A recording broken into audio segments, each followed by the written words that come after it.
Thomas Soto. Une perquisition chez Daimler, la maison mère de Mercedes, hier en Allemagne. Énième épisode de l'affaire des moteurs diesel truqués qui décidément jette un voile de suspicion sur de plus en plus de constructeurs. Bonjour Danny Cohn-Bendit. Bonjour Thomas. Cette fois vous en avez marre parce que vous trouvez que ces constructeurs tricheurs commencent à nous prendre pour des imbéciles.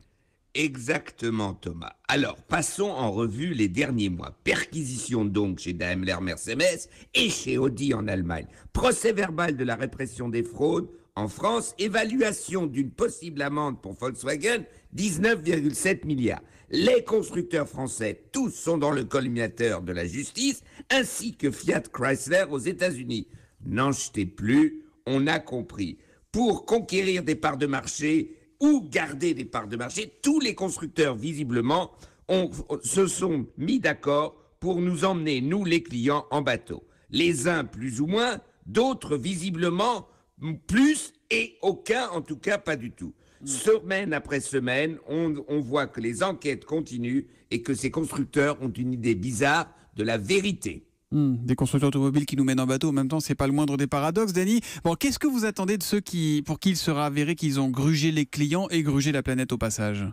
Eh bien, une fois pour toutes, qu'ils plaident coupables comme dans un bon film américain, qu'ils disent simplement que la logique de la concurrence à tout prix les a poussés à manipuler les moteurs avec des logiciels pour répondre aux exigences environnementales, aux exigences de la santé publique et aux exigences des clients qui veulent des voitures qui consomment moins. Si on n'arrive pas à les construire comme ça, eh bien avec des logiciels, on fait comme si.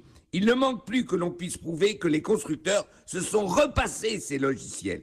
Bref, les coupables se mettent autour d'une table avec la commission et s'accordent sur des amendes pour tous.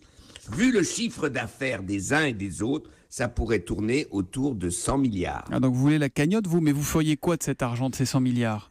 Un fonds d'ajustement de la mondialisation et surtout alimenter les fonds européens d'investissement écologique soutenable et bref, soutenir la lutte contre la dégradation climatique car il y a aussi à aider les pays en voie de développement. Donc de faire de ceux qui ont triché, eh bien, des bonnes âmes qui aident à lutter contre la dégradation climatique, ce qu'ils auraient dû faire en construisant de meilleurs moteurs. Et ben voilà qui est dit, c'est du Danny Cohn-Bendit. Sa seule émission, c'est une émission de radio, tous les matins juste avant 8h sur Europe 1. À demain matin, Danny. À demain Thomas, ciao ciao.